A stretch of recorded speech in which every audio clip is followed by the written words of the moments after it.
क्या? ये क्या सुन रहे हैं हम माँ? क्या कह रही हो आप? ऐसा भी कहीं होता है क्या? रेवती जी की बात सुनने के बाद दोनों बेटों और बहुओं के मुंह आश्चर्य से खुले रह गए। क्यों बच्चों, ऐसी क्या अनोखी बात कह दी मैंने जो तुम लोग इतना हैरान हो रहे हो? आज तक क्या मैंने और तुम्हारे पापा ने कभी तुमसे कोई सवाल जवाब किए? जब तुम दोनों भाइयों ने हमें 6-6 महीने के लिए बांट लिया था, वो भी हमारी मर्जी जाने बगैर, और जब तुम्हारे पापा 2 साल पैरालाइज्ड रहे, तब क्या तुम दोनों को ज़रा भी ख्याल आया कि बूढ़ी बीमार माँ कैसे संभाल पाएगी? तब तो तुम दोनों भाइयों को सिर्फ अपना फैमिली फॉरेन टूर याद था, और उसके बाद भी बस हफ्ते भर मेहमानों की तरह रहकर चले गए थे। रेवती जी ने अपने आंसुओं को पोंछा और बोली, माना पूरा जीवन घर गृहस्थी और तुम दोनों के लालन पालन में होम कर दिया।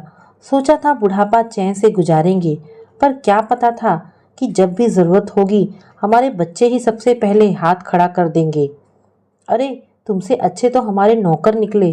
पैसे देते थे काम के उन्हें, पर हर मुश्किल घड़ी में हमेशा उन्हें ही साथ पाया। आज तुम्हारे पिता को गए 20 दिन भी नहीं हुए और आ गए बंटवारे के लिए। तुम लोग चाहते हो कि मैं ये घर खेत सब बेचकर तुम दोनों के यहाँ अनचाही वस्तु की तरह इधर से उधर ढकेली जाती रहूं? तो तुम लोग कान खोलकर सुन लो कि मैं तुम दोनों में से किसी के भी पास नहीं रहूंगी।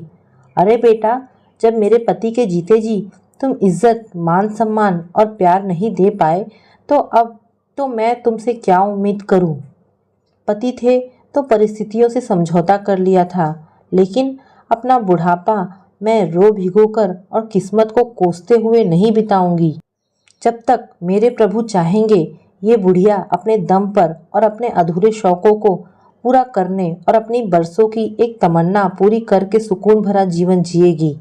सोचा था कुछ समय बाद तो तुम लोगों को ये बात बताऊंगी, और दिल में एक आस भी थी कि शायद मेरे बच्चे मेरा दर्द समझ मुझे इज्जत से अपना ले। लेकिन अच्छा ही हुआ कि तुम्हारा ये स्वार्थी रूप जल्दी ही मेरे सामने आ गया। तो जैसा मैंने तुम्हें बताया कि मैंने ये घर खेत सब बेचकर गोवा में घर खरीद लिया है, और 10 दिन बाद मैं हमेशा के लिए वहाँ शिफ्ट हो जाऊंगी।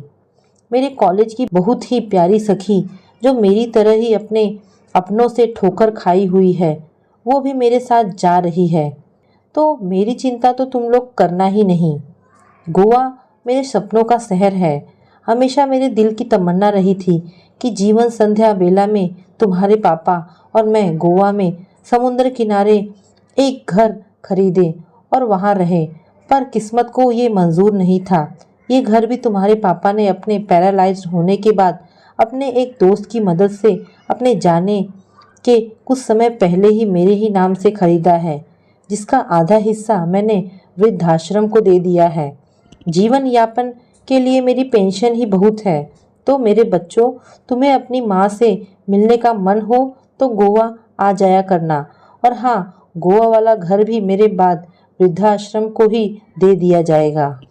अपनी बात खत्म करके रेवती जी ने अपने बच्चों की तरफ देखा तो बेटे बहुओं की नज़रों में उन्हें सिर्फ तिरस्कार ही नजर आया, और अगले दिन सुबह सुबह सब चले गए अपनी माँ से मिले बगैर ही। रेवती जी ने खिड़की से उन्हें जाते देखा और आंसुओं को रोकते हुए नए बसेरे में जाने की तैयारी करने लगी। तो दोस्तों, ये कहानी आपको कैसी लगी? अगर आपको कहानी पसंद आई हो तो प्लीज़ इसे लाइक एंड शेयर करें। धन्यवाद दोस्तों।